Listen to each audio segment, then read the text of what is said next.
Hello students, good morning all of you. I am Son Kazana, SSC teacher. Okay, let's start. This is the second chapter, unit second, company trade to territory. Okay, we have completed first part and this is the second part. Okay, let's start. How trade led to battles. कि जो व्यापार था वो battles में कैसे change हो गया, कैसे बदल गया, कि क्यों बैटल्स होने लगे ट्रेड के जहाँ ट्रेड होना चाहिए था. Through the early 18th century the conflict between the company and the nawab of Bengal intensified. पूरी जो शुरुआती 18वीं सेंचुरी थी उसमें नवाब और कंपनी के बीच में कन्फ्लिक्ट स्टार्ट हो गया, मतलब विरोधाभास प्रकट होने लगा, उन दोनों में मतभेद होने लगे. After the death of Aurangzeb की मृत्यु के पश्चात the Bengal nawabs asserted their power and autonomy. जो बंगाल का नवाब था उसने अपनी ताकत बढ़ा दी और अपनी ऑटोनॉमी मतलब अपने आप ही सब काम अपने हाथ में ले लिया. As other regional powers were doing at that time, जैसा कि उस समय दूसरी जो स्थानीय ताकतें थी वो कर रही थी. Murshid Quli Khan was followed by Alivardi Khan. Murshid Quli Khan के स्थान पे अलीवर्दी खां आ गया. And then Sirajuddaulah as the nawab of Bengal. और फिर उसके बाद सिराजुद्दौला बंगाल का नवाब बना. पहले मुर्शीद कुली खां था, फिर उसके बाद अलीवर्दी खां आया और उसके बाद सिराजुद्दौला.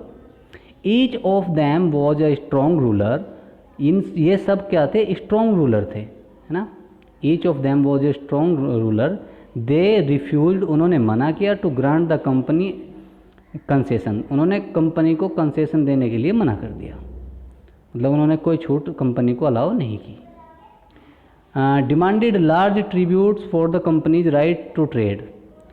अब जो कंपनी लार्ज ट्रिब्यूट मांग रही थी, बड़ी छूट मांग रही थी अपने व्यापार करने के अधिकार में, denied it any right to mint coins. और उसने डिनाइड कर दिया इट एनी राइट, कोई भी अधिकार देने से, टू मिंट कॉइन, मतलब तुरंत के तुरंत, है ना. मिंट कॉइन मीन्स होता है नए बने सिक्के, मतलब तुरंत बने हुए सिक्के, यानी कि वहीं के वहीं मना कर देना. And stopped it from extending its fortifications.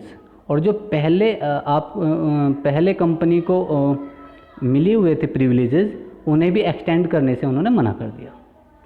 Accusing the company to deficit, और कंपनी के घाटे को एक्यूज करने को, है ना. Denied any right from mint coins. Okay, sorry. Accusing the company to deficit, they claimed that the company was depriving the Bengal government of huge amount of revenue. उन्होंने कहा कि company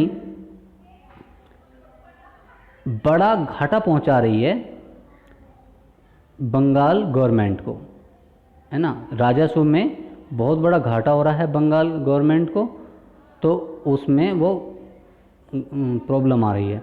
and undermining the authority of the nawab. और उन्होंने कहा कि वो undermining कर रहे हैं नवाब की अथॉरिटी को, यानी नवाब से अपने आप को ऊपर समझ रहे हैं. इट वाज रिफ्यूजिंग टू पे taxes.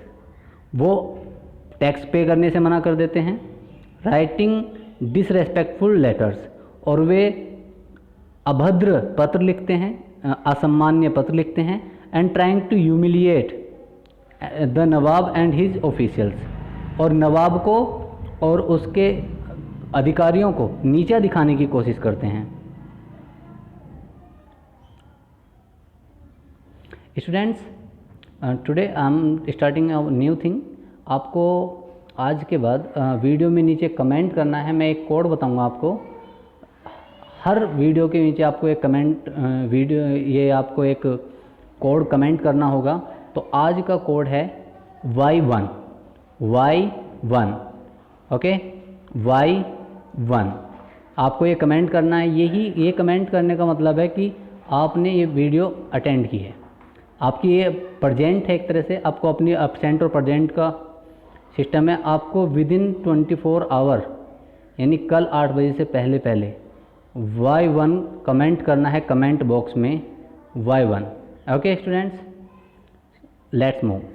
The company on its part declared that the unjust demands of the local officials were running the trade of the company, and trade could flourish only if the duties were removed.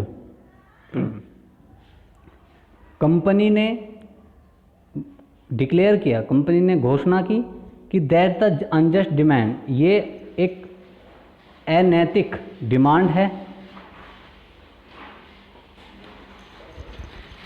और company का जो व्यापार है वो तभी फल फूल सकता है, तभी बढ़ सकता है जबकि उस पे से कर हटा दिए जाएं, ड्यूटीज़ वर रिमूव्ड, ड्यूटीज़ को हटा दिया जाए। इट वाज ऑल्सो कन्विंस्ड, और यह भी कन्विंस किया गया, it was also convinced that to expand trade it had to enlarge its settlements, और उसके कंपनी के सेटलमेंट्स को भी एनलार्ज किया जाए, बढ़ाया जाए, बाई अप विलेजेस, गाँवों तक, एंड रिबिल्ड इट्स फोर्ट्स, और इसके फोर्ट्स को रिबिल्ड किया जाए, दोबारा बना जाए, पुनः निर्माण किया जाए उनका। The conflict led to the confrontations and finally culminated in the famous battle of Plassey, और जो विरोधाभास था वो इतना बढ़ गया और इस तरह से उभर कर के सामने आया कि आखिरकार प्लासी का युद्ध हुआ, बैटल ऑफ प्लासी हुआ। And let's start the battle of Plassey. When Alivardi Khan died in 1756, this is a question, you have to write the question yourself. When Alivardi Khan died, and the answer is Alivardi Khan died in 1756. Okay, this is the question one for homework today. Okay, and यही आपके PTA 2 में भी आएंगे, PT 2 में भी आएंगे, periodic test second में, ध्यान से करेंगे। Sirajuddaulah become the nawab of Bengal. Okay, and the second question is who become the nawab after Alivardi Khan. Who become the nawab of Bengal, who become the nawab of Bengal, who became the nawab of Bengal after Alivardi Khan. Okay, the answer is Sirajuddaulah. Clear? 2 questions. Okay, 2 questions till now. Yes, let's start. The company was worried about the power and keen to own a puppet ruler. और जो company थी उसे वो चिंतित थी शक्ति के मामले में, है ना, and keen on A puppet ruler, और उसे क्या चाहिए था, वो एक शौकीन थी, वो कंपनी जो थी एक पपेट रूलर चाहिए था उसे पपेट रूलर मतलब पपेट कहते हैं एक कठपुतली जिसे अपने इशारों पे नचाया जा सके।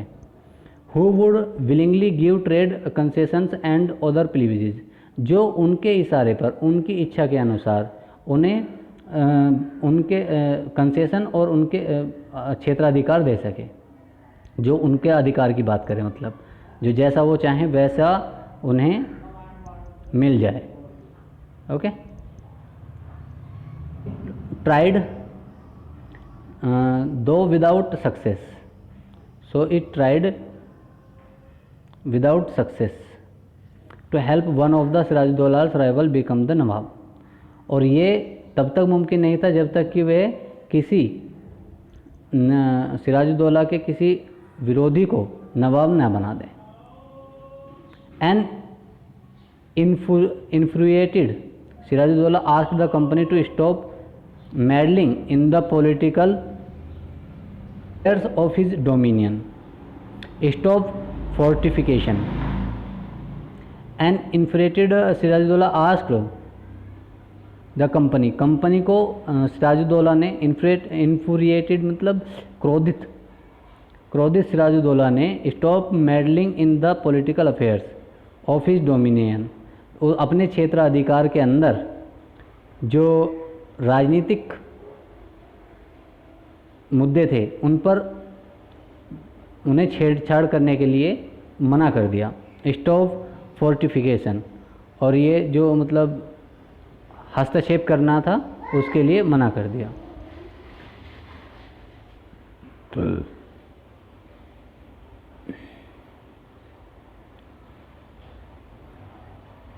एंड पे द रिवेन्यू, और रिवेन्यू पे करने के लिए कहा, राजस्व देने के लिए कहा। आफ्टर नेगोशिएशन फेल्ड, जब नेगोशिएशन मतलब बातचीत विफल हो गई, the nawab marched with 30,000 soldiers, नवाब 30,000 सैनिकों के साथ बढ़ा to the English factory at Kasim Bazar, English factory की तरफ कासिम बाज़ार में। कासिम बाज़ार वह जगह है जहाँ पर अंग्रेज़ों को फैक्ट्री लगाने की सबसे पहले इजाज़त मिली थी। कैप्चर द कंपनी ऑफिशियल्स, और उसने कंपनी के अधिकारियों को बंदी बना लिया।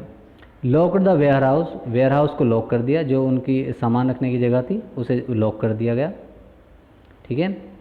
डिसआर्म्ड ऑल इंग्लिश मैन, और सभी जितने भी अंग्रेज़ थे उन्हें डिसआर्म कर दिया, यानी उनके सबके जो राइफल्स वगैरह थे, हथियार थे, वो वापस ले लिए। एंड ब्लॉक्ड, यार क्यों चला रहा है इतने तेज, इंग्लिश शिप्स, और जो अंग्रेज़ों के जहाज़ थे उन्हें ब्लॉक कर दिया, उन्हें रोक लिया। Then he marched to Calcutta, तब वह कलकत्ता की तरफ बढ़ा। To establish control over the company's fort there, company के जो फोर्ट था, किला था, उसके ऊपर अधिकार करने के लिए। On hearing the news of fall of Calcutta, Calcutta के मतलब गिरावट को, या जिसे आप कह सकते हैं बंदी बनाए जाने को, फॉल ऑफ कलकत्ता, कलकत्ता के यह न्यूज़ सुन करके company officials in Madras sent forces under the command of Robert Clive, जो कंपनी थी, कंपनी के जो अधिकारी थे, उन्होंने मद्रास से, जो अब चेन्नई है, मद्रास से एक सेना भेजी जिसे कमांड कर रहा था रॉबर्ट क्लाइव। कौन कमांड कर रहा था? Who was commanding it? Robert Clive. Okay, so the third question is the who was the commander of the Plassey battle? Who was the commander of the English army in Plassey battle? Okay, who was the commander in English army in Plassey battle? Clear? The answer is Robert Clive. Okay. Reinforced by naval fleet, और naval fleet के द्वारा reinforced किया गया। Prolonged negotiation with nawab followed. Finally in 1757 Robert Clive led the company's army against Sirajuddaulah at Plassey. आखिरकार 1957 में Robert Clive ने company की सेना को लीड किया, कंपनी की सेना का नेतृत्व किया सिराजुद्दौला के खिलाफ प्लासी के युद्ध में। One of the main reason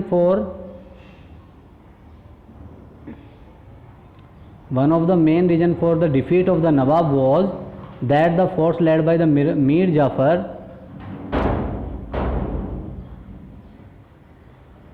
नवाब की हार का एक कारण था कि जो मीर जाफर के द्वारा लीड किया जा रहा था, led by the Mir Jafar forces, जो सेना मीर जाफर के द्वारा लेड की जा रही थी ना, नेवर फॉट द बैटल, वो कभी युद्ध लड़ी नहीं, मतलब वो लड़ाई नहीं मीर जाफर उसकी तरफ से। Clive had managed to secure his support by promising to make him nawab. अब क्लाइव ने पहले ही उससे बात कर ली थी मीर जाफर से, क्लाइव ने मीर जाफर से बात कर ली थी कि मैं तुम्हें नवाब बना दूंगा, इसलिए जिस सेना को मीर जाफर, सिराजुद्दौला की जिस टुकड़ी को मीर जाफर लीड कर रहा था, मीर जाफर जिसका बना हुआ था सेना नायक, उस सेना ने युद्ध ही नहीं लड़ा, इसलिए कौन हारा? Sirajuddaulah. Okay, Clive had manage to secure his support by promising to make him nawab. उसे नवाब बनाने के लिए उसने उसकी सपोर्ट ले ली। आफ्टर क्रशिंग सिराजुद्दौला, जब वे सिराजुद्दौला को क्रश कर देंगे, नष्ट कर देंगे, ख़त्म कर देंगे। The battle of Plassey become famous because it was the first major victory of the company won in India. अब प्लासी का युद्ध क्यों महत्वपूर्ण है? ये इसलिए महत्वपूर्ण है, it was the first major victory of the company, ये कंपनी की पहली बड़ी जीत थी भारत में, इसलिए प्लासी का फर्स्ट बैटल फेमस है। ठीक है। The fourth question is question 4, why the battle of Plassey become famous? मैं बता देता हूँ क्वेश्चन। वाई डिड अब यहाँ से लिखेंगे the battle of Plassey become, came नहीं become, COME, become famous and question mark. और आंसर आपको पता ही है, ये पूरा ही आंसर है। The battle of Plassey became famous because it was the first major victory of the company won in India. ये 4 क्वेश्चंस हैं, चारों आज ही मुझे मुझे आज ही भेजने हैं सब करके। ठीक है, चलिए ये पढ़ लेते हैं। द प्रोमिसेस ऑफ रिचेस, अमीरों के प्रोमिस यानी कि वायदे। The territorial ambitions of the mercantile east India company were weaved with distrust and doubt in England. जो टेरिटोरियल एम्बिशन था, है ना, मर्केंटाइल ईस्ट इंडिया कंपनी का, मर्केंटाइल कहते हैं व्यापारी, जो व्यापार करते हैं, व्यापारी जो ईस्ट इंडिया कंपनी थी उसकी जो टेरिटोरियल एम्बिशंस थी, महत्वाकांक्षाएं, है ना। टेरिटोरियल मतलब जो ज़मीन पे अधिकार करने की जो महत्वाकांक्षाएं आकांक्षाएँ थी, वर व्यूड विद डिस्ट्रस्ट, उसे अविश्वास एंड डाउट और संदेह, अविश्वास और संदेह से देखा जाता था इन इंग्लैंड में उसे अविश्वास और संदेह के साथ देखा जाता था। After the battle of Plassey के युद्ध के बाद Robert Clive wrote to William Pitt, Robert Clive ने विलियम पिट को लिखा, one of the principal secretaries of state, किसी एक प्रिंसिपल सेक्रेटरी ऑफ स्टेट में से, टू द इंग्लिश मोनार्क, अंग्रेज राजा का, ऑन 7 जनवरी 1979 फ्रॉम कलकत्ता, 7 जनवरी 1759 कलकत्ता से। Okay, but so large A sovereignty may possible be an object too extensive for a mercantile company, but so large, मैं अपनी चापलूसी करता हूँ, that there will be little or no difficult in obtaining the absolute possession of these rich kingdoms, that there will be little or no difficulty, या तो थोड़ी सी या बिल्कुल भी कोई परेशानी नहीं होगी, in obtaining the absolute possession, इनके ऊपर पूरा अधिकार करने का, ऑफ दीज रिच किंगडम्स, इन अमीर राज्यों के ऊपर। Now I leave you to जज, लेकिन मैं अब निर्णय आपके ऊपर छोड़ता हूँ, whether an income yearly of 2 million sterling with the possession of 3 provinces be an object deserving the public attention. अब मैं ये निर्णय आपके ऊपर छोड़ता हूँ कि सालाना 2 million स्टार्लिंग की पोसेशन चाहते हैं या 3 possession deserving the public attention, जो पब्लिक की अटेंशन डिजर्व करती हो, जिस पे पब्लिक अटेंशन करती हो।